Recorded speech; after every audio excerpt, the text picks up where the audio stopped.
Noong unang panahon sa sinaunang Japan, isang batang lalaki na nagngangalang Kai na pinaniniwalaang pinalaki ng mga demonyo ay tumakas mula sa kagubatan at kalaunan ay natagpuan ni Lord Asano. Nagpa siya ang lalaki na ampunan siya dahil nakita niya ang malaking potensyal sa bata, at pinayagan siya ni Lord Asano na manirahan kasama ng mga samurai kahit na ito ay isang malaking bawal. Mas naging malapit si Kai sa anak ng Panginoon na si Mika, at kalaunan ay nagmahalan sila, ngunit palihim lamang nilang ipinapakita ang kanilang nararamdaman. Di nagtagal, lumaki ang bata at naging isang napakahusay na lalaki na sama-sama sa kanyang Panginoon sa mga pangangaso. Pinayuhan niya ang kanang kamay ni Lord Asano na si Oishi na manatili at hulihin ang kanilang biktima dahil may napansin siyang kakaiba sa nilalang, ngunit tumanggi ang samurai na makinig sa isang taong mababa ang ranggo at inutusan ang mga lalaki na magpatuloy. Biglang sumugod ang isang higanteng halimaw patungo sa kanila at pinabagsak si Lord Asano sa lupa. Nakita ito ni Oishi at inutusan ng lahat na patayin agad ang halimaw. Nagwala ang nilalang at winasak ang lahat ng madaanan nito habang hinahabol ito ng mga scout. Inatake ng mga lalaki ang nilalang gamit ang mga pana at sinubukang palibutan ito, ngunit walang epekto dahil sinimulan ng halimaw na itapon ang mga samurai na parang mga manika na pinapalipad sila mula sa kanilang mga kabayo. Matapos magdulot ng matinding pinsala, sinubukan ng nilalang na tumakas papasok sa kagubatan, ngunit hinabol ito ng isang samurai na nagngangalang Yasuno, at sinundan din sila ni Kai. Sinubukan ng samurai na atakihin ang halimaw gamit ang kanyang espada, ngunit nahulog siya mula sa kabayo. Lumingon ang higanting nilalang at nakita ang umatake sa kanya at sumugod ito ng galit. Nakita ito ni Kai at tumakbo papunta sa espada. Hinawakan niya ang talon at tinusok ang puso ng halimaw gamit ang momentum nito, na kalaunan ay pumatay dito habang bumagsak ito sa lupa. Hinugot ni Kai ang espada mula sa nilalang at ibinalik ito sa samurai, ngunit nainsulto si Yasuno sa ginawa dahil siya ay nailigtas ng isang half-breed na walang ranggo. Dumating si Lord Asano at nakita ang paunang halimaw, at inisip na ang samurai ang pumatay dito. Ibinigay niya kay Yasuno ang karangalan bilang kanyang kampyon sa paparating na paligsahan at nagdiwang sa pangalan ng kanilang bansa, naniniwalang nasa panig nila ang kapalaran. Habang umaalis ang mga lalaki, napansin ni Oishi na puno ng dugo ang mga kamay ni Kai, na nagpapahiwatig na siya ang tunay na pumatay sa halimaw. Napansin din ni Kai ang isang kakaiba nang makita niya ang isang puting Zoro na may magkaibang kulay ng mata at inisip na maaaring may mas mataas na kapangyarihan na nagplano ng pag-atake. Tama ang kanyang hinala dahil ang Zoro ay nagbago bilang isang mangkukulam na tinatawag ang sarili na si Mizuki, at ipinaalam niya sa kanyang Panginoon na si Kira na buhay pa si Asano. Samantala, lumaki si Lady Mika bilang isang napakagandang babae at agad siyang pumunta sa bumabalik na grupo matapos marinig na may nasugatan sa pangangaso. Nang makita niyang maayos ang kanyang ama, agad niyang tinanong ang kalagayan ng mga sugatan, ngunit alam ni Asano na ang tunay na inaalala ng kanyang anak ay si Kai. Agad na pumunta ang babae sa hiwalay na bahay kung saan nakatira si Kai at nakita niyang nasugatan ng lalaking mahal niya mula sa laban. Sinubukan niyang tulungan si Kai, ngunit nagpasalamat ang lalaki at agad siyang pinauwi sa kanyang ama dahil hindi dapat makita ang babae kasama ang isang taong mababa ang ranggo. Sa gabi, dumating ang shogun sa lalawigan ng Ako para sa nalalapit na pagdiriwang. Pinanood ito ni Kai mula sa malayo at napansin si Mizuki sa hanay ng mga concubine ni Lord Kira at nakilala ang kulay ng kanyang mga mata, na kapareho ng Zoroong nakita niya kanina. Agad siyang pumunta sa tirahan ni Oishi at binalaan ang samurai tungkol sa mangkukulam na maaaring maglagay sa panganib sa buhay ng Panginoon, ngunit binaliwala lamang ito ni Oishi, gaya ng dati, dahil hindi niya iginagalang ang opinyon ng isang pinalaki na mga demonyo. Kinabukasan, dumating si Lord Kira sa kaharian at binati si Asano. Pinuri ang kagandahan ng lalawigan, ngunit agad ding naging tensyonado ang kanilang relasyon nang bastyusan niya ang Panginoon sa pamamagitan ng panliligaw kay Lady Mika.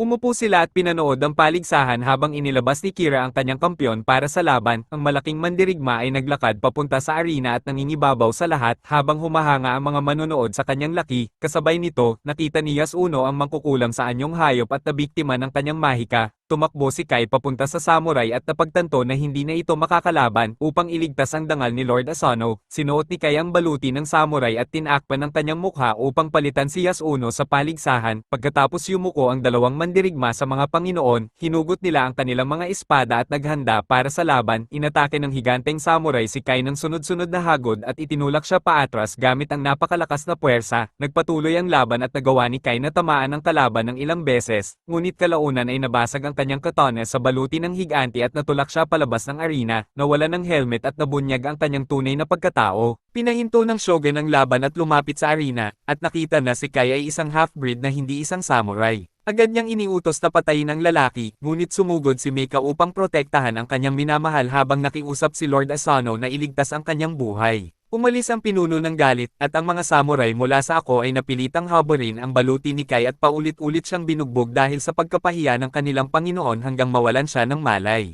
Napagtanto ni Mizuki na si Asano ay nasa kalagayang nalilito dahil sa kahihiyan, kaya gumawa siya ng gagamba gamit ang dugo ni Kira. Palihim siyang pumunta sa silid ng matandang lalaki sa gabi at nilason siya gamit ang kamandag ng nilalang, na nagdulot kay Asano ng mga ilusyon kung saan nakita niya ang kanyang anak na babae na pinagsasamantalahan ni Kira. Sumugod ang lalaki sa silid ng kanyang karibal at sinugitan ito gamit ang espada, na nagpagising sa lahat habang sinisikap nilang pigilan si Asano sa pagpatay kay Kira. Bilang resulta ng pag-atake sa isang panauhin sa loob ng kanyang sariling palasyo, hinatulan ng shogun si Asano na mamatay, ngunit pinayagan siyang panatilihin ang kanyang dangal sa pamamagitan ng pagsesepuko, habang umiiyak ang kanyang pamilya. Matapos ang kamatayan ni Asano, inanunsyo ng shogun na si Mika ay ipapakasal kay Kira upang maayos ang alitan ng dalawang pamilya, ngunit binigyan siya ng 1 taon upang magluksa. Ipinagbawal din ng pinuno kay Oishi at sa kanyang mga tauhan ang paghihiganti laban kay Kira, at sinabi sa kanila na sila ay mga Ronin na walang Panginoon, na iniwan ang kanilang kapalaran sa kanilang sarili. Agad na ipinatapon ni Kira ang mga samurai mula sa lalawigan ng Ako, at kinuha si Kai bilang bihag at alipin, habang nanunood si Mika na puno ng dalamhati. Pagkatapos ay ikinulong niya si Oishi at itinapon sa kulungan. Sinusubukang sirain ang kagustuhan nitong maghiganti. Pagkalipas ng 1 taon, kinuha ng mga tauhan ni Kira si Oishi mula sa kulungan at itinapon siya sa lansangan, habang agad siyang kinuha ng kanyang asawa at anak at dinala sa kanlungan. Nalaman niya na lahat ay umalis na sa lalawigan at si Kai ay naibenta bilang alipin. Agad na sinabi ni Oishi sa kanyang anak na ihanda ang mga kabayo at naglakbay sila araw at gabi hanggang makarating sa Dutch Islands. Pumasok siya sa isang arena at nakita si Kai na nakikipaglaban sa isang halimaw na pilit siyang pinapatay. Gayunpaman, mabilis na nakabawi si Kai at hiniwa ang tiyan ng nilalang bago ito pugutan ng ulo at manalo sa laban. Sinubukan ni Oishi na kausapin si Kai, ngunit agad siyang inatake dahil sinisi siya sa pagkamatay ni Asano. Nagpatuloy ang kanilang laban hanggang banggitin ni Oishi na si Lady Mika ay pinipilit lamang, at nagsimula silang labanan ang mga may-ari ng alipin hanggang sa makatakas sila matapos sunugin ang lugar. Ipinaliwanag ni Oishi kay Kai na si Mika ay ipapakasal kay Kira sa loob ng 1 linggo, at plano niyang tipunin ang lahat ng Ronin upang iligtas ang babae at ipaghiganti ang pagkamatay ni Lord Asano. Naglakbay sila sa isang lihim na lugar kung saan nagtipon ang kanilang mga dating kasamahan, at ipinaliwanag na balak nilang paslangin si Kira kapag umalis ito sa kastilyo upang humingi ng basbas mula sa kanyang mga ninuno para sa nalalapit na kasal. Inutusan niya ang isa sa mga samurai na alamin ang eksaktong araw ng pag-alis ni Kira upang maayos nilang maplano ang pagpatay, habang siya naman ay sumama sa iba upang maghanap ng mga armas. Nakarating sila sa kalapit na bayan ngunit natuklasan na mahigpit itong binabantayan ng mga tauhan ni Kira, kaya imposible para sa kanila na makabili ng mga espada. Sa gabi, sinabi ni kay Oishi na may ibang paraan upang makakuha ng armas, ngunit kailangan nilang pumunta sa kagubatan ng mga demonyong kilala bilang mga Tengu. Dahil wala na silang ibang pagpipilian, naglakbay ang mga Ronin patungo sa Tengu Forest at dinala sila ni Kai sa harap ng isang napakalaking estatwa ng Buddha. Sinabi niya sa lahat na maghintay sa labas maliban kay Oishi na sumama sa kanya upang makipagkita sa mga demonyo. Pumasok sila sa kuweba at sinabi ni Kai sa samurai na huwag bubunot ng espada kahit ano pa ang mangyari sa loob. Nakita nila ang maraming monghe na nakaluhod sa harap ng estatwa, at sinabi ni kay Oishi na maghintay muna roon. Pumasok si Kai sa isang mas maliit na kuweba kung saan may isang espada sa gitna ng silid, habang may isa pang demonyo na lumapit at sinalubong siya. Tinanong ng nilalang kung bakit tinutulungan ni Kai ang mga taong hindi naman siya tinrato ng maayos, ngunit sinabi ni Kai na mabubuti silang tao at makatarungan ang kanilang layunin.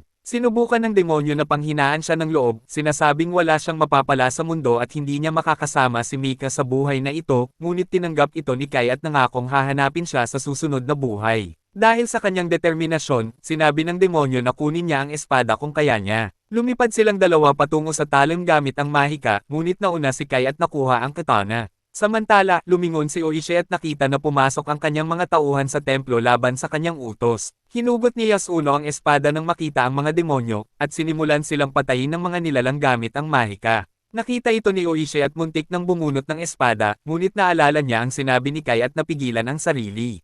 Kalaunan, napagtanto niyang ilusyon lamang ang lahat bilang pagsubok ng mga Tengu, at biglang lumitaw ang maraming espada bilang gantimpala. Umalis sila sa kagubatan dala ang kanilang mga bagong armas at bumalik sa pinagtataguan ng mga Ronin. Ipinaalam kay Oishi na aalis si Kira papunta sa mga dambana ngayong gabi, kaya tinipon niya ang lahat upang isagawa ang pagpaslang. Dahan-dahan silang lumapit sa lugar at nakita ang anyo ng kanilang target sa harap ng dambana na binabantayan lamang ng 2 tao, ngunit nang lumingon ito, nagulat sila dahil ang mangkukulam pala iyon. Inatake sila ni Mizuki gamit ang apoy at sinunog ang buong lugar habang pinaulanan sila ng mga pana. Isa-isang namatay ang mga tauhan, lumitaw din ang higanteng tauhan ni Kira at pinatay ang marami sa kanila. Bumalik ang grupo sa kanilang pinagtataguan na talunan, habang nawala ng pag-asa si Oishi, ngunit pinatatag siya ni Kai at sinabing hindi pa tapos ang lahat. Kinabukasan, nakita ni Kai ang isang grupo ng mga performer na papunta sa kastilyo ni Kira at naisip ang isang plano. Kinuha nila ang kanilang mga kasuotan upang magkunwaring mga performer. Sa gabi, nakapasok sila sa kastilyo nang hindi napapansin. Si Kira ay naghahanda na pakasalan si Mika. Habang nagtatanghal ang mga Ronin, palihim nilang kinuha ang kanilang mga armas at inatake ang mga gwardya.